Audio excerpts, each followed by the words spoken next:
vamos a desgranar un texto fascinante, un manifiesto que se titula Machos por la Paz. Y nuestra misión hoy es diseccionar cómo este documento deconstruye por completo la maquinaria bélica tradicional y propone, bueno, una solución que nadie se espera. Una solución que es el placer. O sea, el placer personal como la herramienta definitiva contra el belicismo. Vamos a desentrañar la lógica de este documento, su filosofía y sus argumentos, independientemente de la ideología que cada una pueda tener en su casa. Porque como ejercicio de pensamiento crítico, te aseguro que es fascinante. Totalmente de acuerdo. Es un ejercicio brutal. Vale, pues vamos a desgranar esto. El texto no se anda con rodeos. Entra directamente a hablar de lo que llama la ilusión del poder y pone el foco en quién paga realmente el pato, quién asume el coste físico de los conflictos. Y parte de una idea básica, y es que la guerra no es un fenómeno natural. O sea, no es un tsunami o un terremoto que, bueno, pasa y te aguantas. Claro, no cae del cielo. Es una construcción, es un constructo puramente humano, diseñado y ejecutado por personas. Ahí está. Y el autor argumenta que, a ver, nos pasamos la vida discutiendo sobre formas de gobierno, ¿verdad? Que si monarquía. A la hora de la verdad, cuando estalla una guerra, todo eso da exactamente igual. El resultado es siempre el mismo. Las élites lo deciden todo y la gente de a pie pone el cuerpo. Pone la sangre, literalmente. Sí, sí. Yo leía esta parte de las fuentes y fíjate, no podía dejar de imaginarme la guerra como si fuera un motor industrial gigantesco, un motor súper frío, de acero. Y los políticos, tengan la ideología que tengan, son los que tienen la llave de contacto en la cabina. Ellos deciden cuándo encenderlo. Ajá. Pero el motor no funciona solo con la llave. Claro, exacto. Ese motor no se alimenta de discursos políticos ni de banderas. El combustible, la gasolina real que hace que esos engranajes giren y trituren, es la carne y el hueso. Son los trabajadores, los estudiantes, los padres, los hijos. Esa es la materia prima. Ostras. Es que esa analogía del motor industrial es perfecta para entender uno de los pilares del texto, que es el tema de la asimetría del riesgo. O sea, las guerras siempre exigen el sacrificio máximo a las personas que, bueno, que no van a sacar ningún beneficio de ganar esa guerra. Ninguno en absoluto. Y, al revés, benefician estratégicamente a quienes están en despachos blindados y que no van a pisar la línea del frente en su vida. De hecho, el texto utiliza un lenguaje muy poético, pero muy crudo. Dice que el único botín que le queda a la gente de abajo se resume en 3 palabras: ruinas, viudas y silencio. Uf, ruinas, viudas y silencio. Te ponen los pelos de punta. Pero claro, aquí es donde yo, leyendo, me planteaba la objeción obvia, la que te diría cualquier libro de historia moderna. Y es que los estados siempre nos dicen que los ejércitos no están ahí para invadir por gusto, sino para disuadir. Para defender la casa, digamos. Exacto, el argumento defensivo. Te dicen, a ver, si desmontamos nuestro motor industrial, pues vendrá el estado vecino, encenderá el suyo y nos aplastará. Es como el mal menor necesario para evitar tiranías extranjeras. Claro. Y el manifiesto sabe perfectamente que esa es la excusa oficial, pero en lugar de comprarla, le dé la vuelta mirando a la historia. El autor rebate esto diciendo que, a ver, la idea del ejército como un escudo protector hacia afuera es muchas veces una fachada, porque históricamente las Fuerzas Armadas han sido la herramienta principal para perpetuar abusos hacia adentro, contra su propia población. O sea, para mantener el control social en casa. Eso es. El monopolio de la violencia se usa para que nada cambie abajo independientemente de quién mande arriba. Y de hecho, el texto llega a una conclusión interesantísima. Dice que el verdadero poder de un Estado para hacer la guerra no está en sus armas, ni en sus misiles de última generación. Ah, ¿no? ¿Y en qué está entonces? Porque yo siempre he pensado en portaaviones y cosas así. Pues en la obediencia. En la pura y dura obediencia.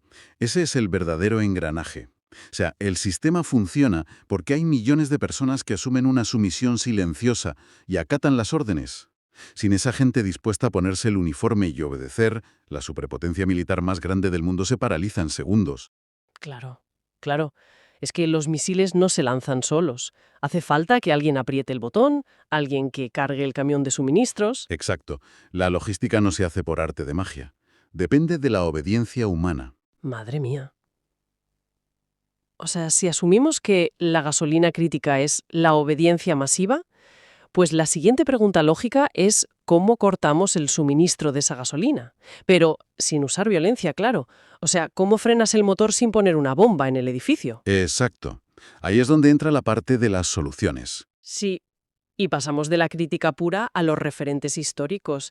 Y el texto rescata no como simples anécdotas, sino como verdaderos manuales de instrucciones a dos figuras gigantes, Mahatma Gandhi y Henry David Thoreau. Dos titanes de la resistencia pasiva, desde luego. Totalmente. Y la cita de Gandhi que incluyen las fuentes me pareció brillante para ilustrar esto de no colaborar. Él decía sobre una posible invasión, y cito casi literal, si quieren invadiros, que vengan. Sin nuestra colaboración no pueden hacer nada. Es que es brutal.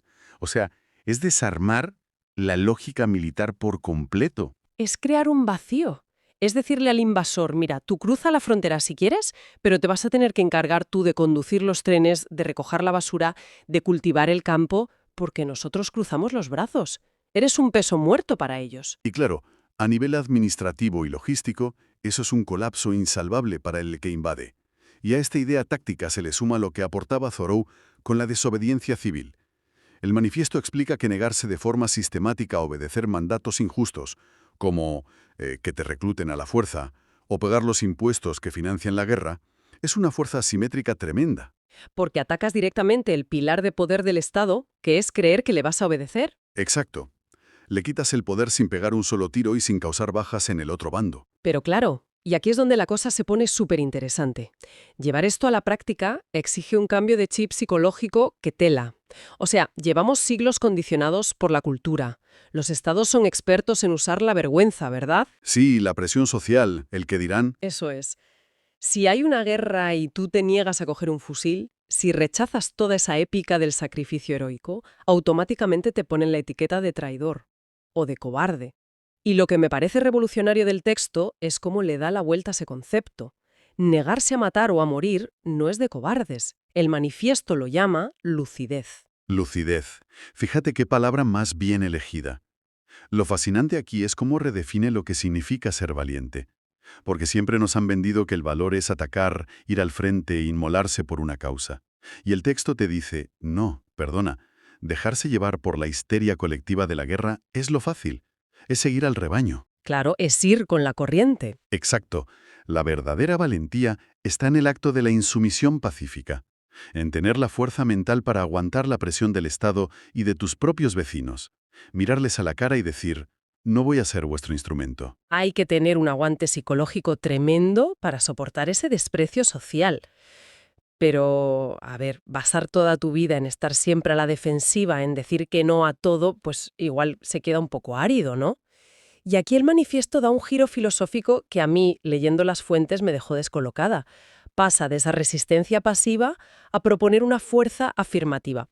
Lo llama la soberanía del placer. Es el concepto más rompedor de todo el documento, sin duda. Sí, pero yo necesito que lo aclaremos, porque entonces, ¿qué significa esto realmente? O sea, frente a un conflicto armado, el texto me está diciendo que mi respuesta tiene que ser priorizar mi disfrute personal.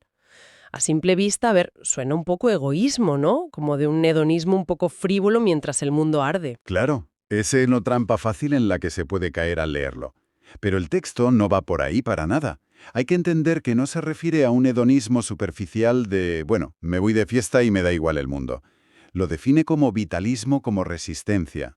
Vitalismo como resistencia, vale. Explícame eso. A ver, piensa en qué te exige la guerra. Te exige sacrificar tu vida real, tu cuerpo, tu tiempo, por una abstracción vacía, por una línea invisible en un mapa, por una frontera, por una bandera. Todo eso son abstracciones. Pues bien, el autor argumenta que cuando una persona se construye a sí misma a través de las cosas que de verdad ama, cuando tiene vínculos profundos, un trabajo que le llena, contacto con la naturaleza, o sea, cuando le da un sentido real a su vida diaria. O sea, cuando es feliz, de verdad. Exacto. Cuando amas profundamente tu vida, te vuelves automáticamente inmune al adoctrinamiento bélico. Ah, claro. Porque tienes demasiado que perder. Eso es. Alguien que disfruta su existencia no se convierte en carne de cañón voluntaria por un concepto abstracto que le vende un político. Fíjate que hay una frase en el manifiesto que me pareció de una potencia increíble para que resuene bien a quien nos está escuchando. Dice, literalmente, nuestra única victoria real es el disfrute. Es una maravilla de frase. Es brutal, porque dinamita la idea de la victoria militar. O sea, ¿de qué te sirve ganar territorio en país de al lado si para ello has sacrificado la capacidad de tu propia gente de vivir una vida que merezca la pena? Y por eso mismo, los regímenes autoritarios, a lo largo de toda la historia, siempre han visto con muchísima sospecha el placer y la alegría individual. O sea, la alegría es una fuerza centrífuga. Te aleja de la devoción ciega al Estado. Si te fijas, la maquinaria de guerra siempre pide austeridad, sacrificio constante. Claro, que le entregues toda tu energía a la causa. Justo. Así que, al reclamar tu soberanía sobre el placer y sobre tu propia felicidad, lo que estás haciendo es negarle tu energía vital a la guerra. Es el escudo más fuerte que hay. Bueno, me parece un concepto alucinante. Para que quien nos escucha pueda llevarse toda esta carga filosófica un poco más organizada, ¿qué te parece si estructuramos esta parte final alrededor de los 3 pilares tácticos que propone el movimiento de Machos por la Paz? La tríada de la insumisión lo llaman. Me parece perfecto, sí. Nos ayuda a aterrizarlo todo. Vale. El primer pilar sería la objeción práctica, o lo que definen como la deserción funcional. Que es básicamente la imagen del tablero de ajedrez. Eso es. Explícalo porque es muy gráfico. A ver, siempre nos dicen que la política internacional es una partida de ajedrez gigante jugada por los líderes mundiales, ¿no? Pues la deserción funcional es que de repente los peones y los caballos, o sea, la gente normal, deciden vaciar el tablero. Se niegan a ser movidos. Es retirar la mano de obra física, y sin soldados, pues a los poderosos se les acaba la partida. Se quedan jugando solos en un tablero vacío. Genial. El segundo pilar es justo lo que acabamos de hablar, la soberanía del placer. Esa idea de que un individuo pleno, que tiene una vida rica y feliz, es imposible de adoctrinar. No va a entregar su vida por una abstracción como una frontera. Ni de broma. Y eso nos lleva directamente al tercer pilar, que es vital. Es la ética del territorio humano. Ajá, el territorio humano. Sí. Esto cambia la escala de lo que consideramos valioso. Según el texto, la verdadera geografía que hay que defender no es un pedazo de tierra dibujado en un mapa, sino el cuerpo y la vida de las personas. Ninguna ideología, y mira que hay ideologías nobles en la historia, pero ninguna vale más que la piel de un ser humano. Es que el manifiesto tiene frases aquí que son para enmarcar. Yo apunté un par que son inolvidables. Dice que ninguna bandera vale más que una vida y que ningún himno merece un cadáver. La vida es el único territorio que merece ser defendido. Fíjate, si conectamos esto con una perspectiva más amplia sobre nuestras sociedades, el texto viene a decir que la grandeza de una civilización no se debería medir jamás por las batallas que ha ganado o por los países que ha conquistado. Eso sería un fracaso. ¿Y por qué se debería medir entonces? Es exclusivamente por cómo protege y garantiza el derecho sagrado de cada individuo a vivir en paz y a disfrutar de su existencia. Eso es el éxito civilizatorio, y no un arsenal lleno de misiles. Menudo viaje argumental hemos hecho hoy. O sea, hemos visto cómo este manifiesto desarma toda esa idea romántica y tradicional del heroísmo bélico. Plantea la deserción, que siempre ha estado mal vista, como el acto supremo de lucidez. Ya sabes, sin soldados no hay guerra, desertad. Y acaba elevando algo tan íntimo como el placer personal a la categoría de, bueno, de escudo antimisiles contra el adoctrinamiento del Estado. Es un giro de guión brutal. Pero, fíjate, yo no querría terminar sin dejar sobre la mesa una última reflexión, construyendo un poco sobre esta idea de la soberanía del placer, para que la gente le dé una pensada cuando apague el audio. Venga, a ver, ¿qué nos dejas? Pues, a ver, si asumimos, como nos dice este texto, que una persona verdaderamente feliz y realizada es totalmente inmune a la propaganda de guerra. Sí que no hay quien la convenza. Exacto. Entonces, eso significa que las maquinarias de guerra modernas solo pueden funcionar en sociedades donde hay una profunda infelicidad subyacente. O sea, para que alguien acepte coger un arma e irse a una trinchera por una abstracción vacía, hace falta que su vida diaria sea tan precaria o tan frustrante que sienta que no tiene nada que perder. Ostras, qué buena pregunta. Es decir, es la frustración colectiva, la insatisfacción y la falta de esperanza el verdadero requisito previo que necesitan los ejércitos para tener carne de cañón disponible. Madre mía, es que eso es fuerte, ¿eh? Es sugerir que la infelicidad de la población es como un daño colateral necesario para que el sistema militar se mantenga en pie. Me parece un pensamiento, súper provocador para cerrar esta inversión. De verdad, muchísimas gracias a quien nos acompaña siempre por estar ahí, al otro lado. Nos encanta traer estos textos que nos hacen darle una vuelta a las cosas que damos por sentadas. Y como siempre, nos seguimos cuestionando narrativas en la próxima edición.